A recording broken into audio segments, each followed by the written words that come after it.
Se a corrida de produção de livros fosse comparada a uma corrida de cavalos, eu diria que a Bíblia é o azarão que nem saiu lá da baia e ganhou a corrida. Não sei como. Eu acho interessante essa frase de Leonard Ravenhill. Ele dizia o seguinte: a Bíblia é um livro radical, absolutista. Ela é inteiramente absoluta ou obsoleta.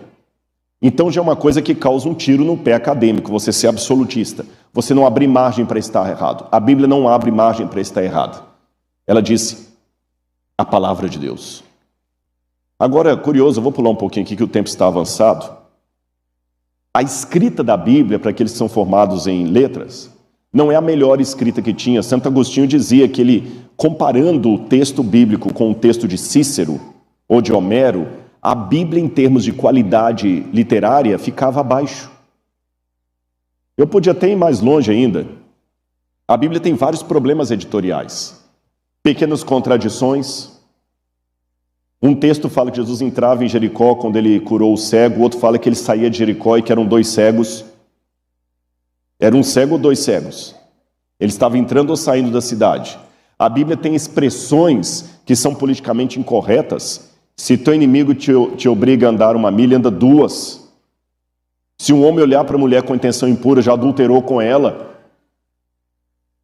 Aquele que não amar o seu pai e sua mãe mais do que a mim, não é digno de mim. Expressões obscuras. Deus não se arrepende, depois Deus se arrependeu. A Bíblia também é um livro que tem histórias bizarras de incesto. Concubina que foi esquartejada. O herói Davi que mata um gigante e corta a cabeça dele. Ou seja, quando eu pego a Bíblia esquecendo o lado espiritual e apenas como obra literária, ela comete todos os erros que uma obra literária não pode ter. Eu já escrevi vários livros, e quando você escreve um livro, você passa por revisão, por editor. Olha, uma tese doutoral. Aqui na página 1 você fala uma coisa, na página 40 você diz outra. Tem uma contradição aqui, corrija isso. A Bíblia não teve correções. Os textos estão aí. Então era um livro que, ela não era um livro para ser vendido. Ela não é um livro que poderia estar no best-seller, nem na opus magno do mundo, nem num clássico. No entanto, a Bíblia está aí, vendida. E eu vou passar um pouquinho rápido, porque o meu horário está acabando ali. Vou dizer para vocês que o que mais me chama atenção é que mesmo com todos esses defeitos literários, a Bíblia não caiu no esquecimento. Vocês estão entendendo onde é que eu estou querendo chegar?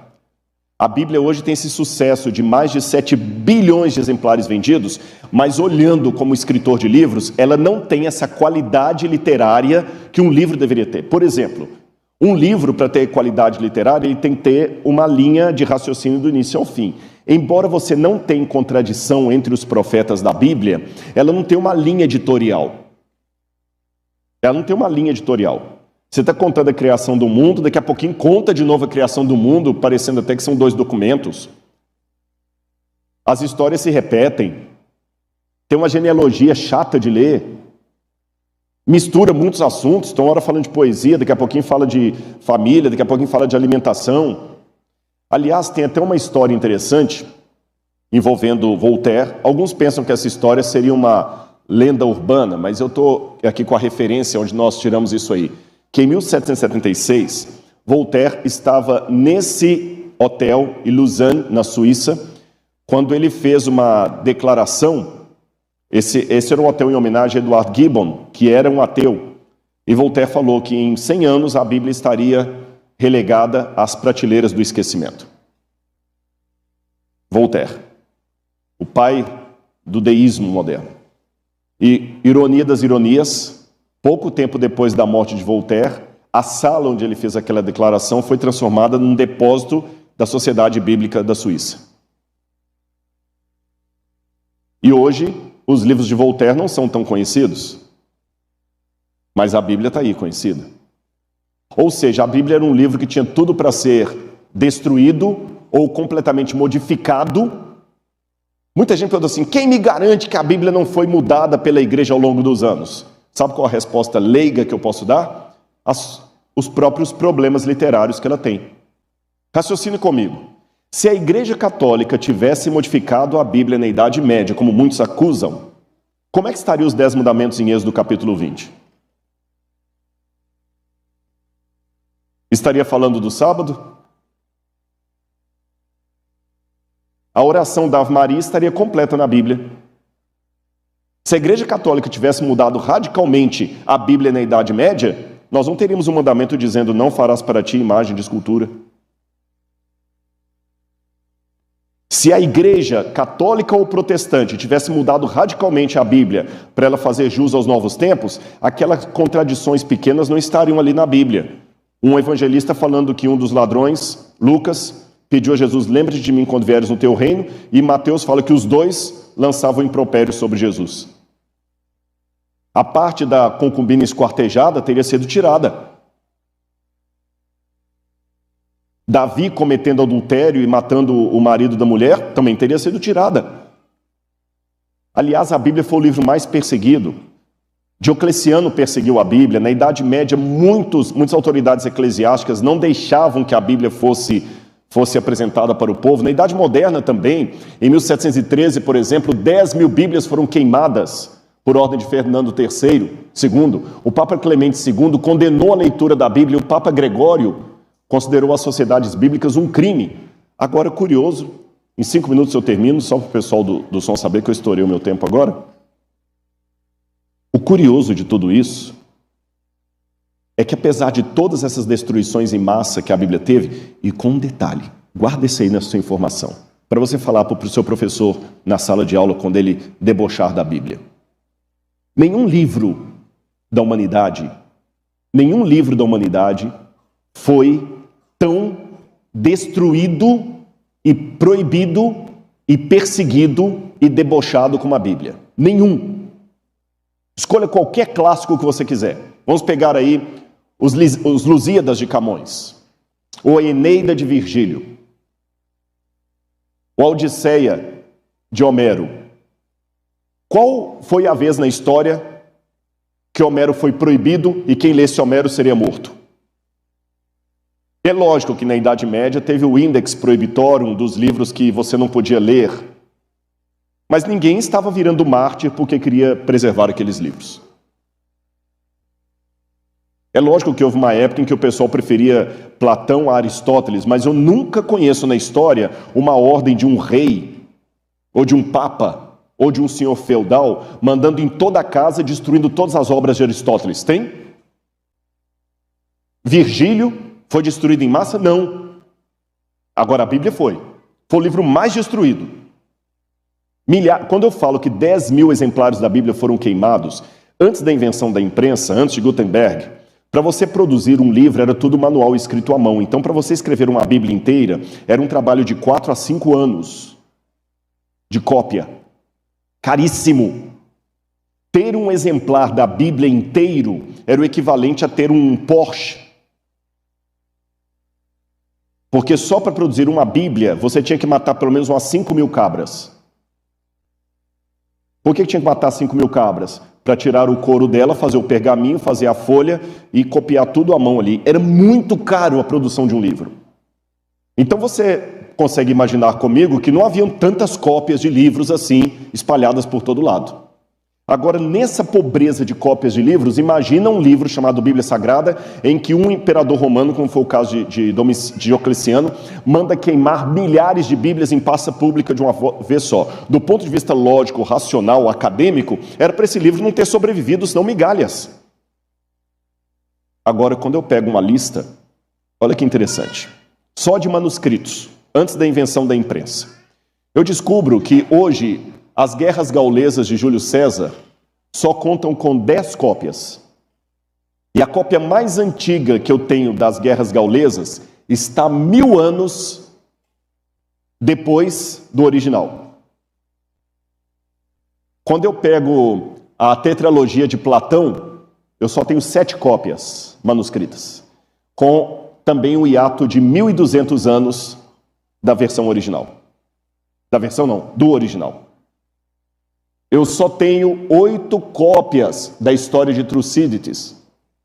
8 cópias, com o hiato de 1.300 anos em relação ao original. Sófocles, que escrevia as peças de teatro, melhorzinho, eu tenho 100 cópias, mas com o hiato de 1.400 anos desde o original. O livro mais bem representado da Antiguidade é justamente de Homero. Eu estou falando da Ilíada. A Ilíada, ali até corrigir, não são 643 mais. Descobriram novos manuscritos. Nós temos quase 2.000 cópias da Ilíada de Homero. Mas só a Ilíada de Homero, porque o resto é abaixo de 100.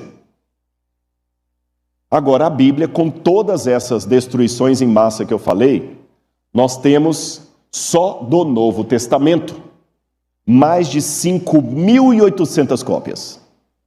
Só do Novo Testamento. E sabe qual que é o hiato entre a cópia mais antiga e o original? Menos de 20 anos. E querem mais? Se eu pegar as versões antigas em copta, siríaco, latim, aí eu posso falar que eu tenho mais de 42.000 cópias da Bíblia Sagrada. Agora, o curioso que eu pergunto para os acadêmicos é: eu nunca vi alguém em sã consciência se tornar mártir por sua interpretação de Shakespeare. Eu nunca vi um especialista em literatura inglesa falar o seguinte: eu morro defendendo a minha interpretação de Shakespeare. Mas eu vi muita gente falando: eu morro por minha interpretação da Bíblia. Então, para fechar isso aqui, o que eu deduzo? Esse livro tem uma coisa que nenhum outro livro da humanidade tem. Porque ele inspira tanto amor e devoção e, ao mesmo tempo, tanto ódio. Porque eu fico me perguntando, um livro com tantos defeitos literários, por que ele foi tão perseguido? Uma boa pergunta para você fazer para o seu professor cético. Professor, se a Bíblia é um livro tão idiota, tão tolo como o senhor está apresentando, que ele apresenta para você o seguinte: olha, os cristãos são tão idiotas, na sua igreja eles nunca te mostraram que tem uma contradição de Gênesis capítulo 1 para capítulo 2? Eles nunca te disseram na sua igreja que Ur dos Caldeus é um termo errado, porque não existia Ur dos Caldeus na época de Abraão? E ele vai vomitando tudo aquilo em você, e você fica: nunca me contaram isso na igreja, realmente a Bíblia está errada. Faça uma pergunta de volta: professor, se esse livro é tão idiota, tão estúpido, ele não ameaça ninguém, por que vocês querem tanto combatê-lo? Por que ele foi tão perseguido ao longo da história?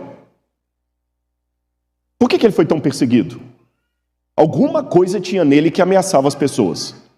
E ao mesmo tempo que ele foi tão odiado, tão perseguido, por que ele foi tão amado? Porque ninguém nunca morreu pelas grandes obras de Aristóteles. Eu nunca vi um mártir que focou lá eu morro, mas eu não nego Aristóteles. E Aristóteles era formidável. Mas eu vi muitos mártires que morreram por causa da Bíblia Sagrada. E vamos terminar esse sermão com uma proposta de exercício. Vou para o último slide. Faça um exercício. Pegue uma prisão de segurança máxima em Salvador. 2 prisões de segurança máxima. E numa, você dê para os presos lerem autores importantes: Yuval Harari, Saramago,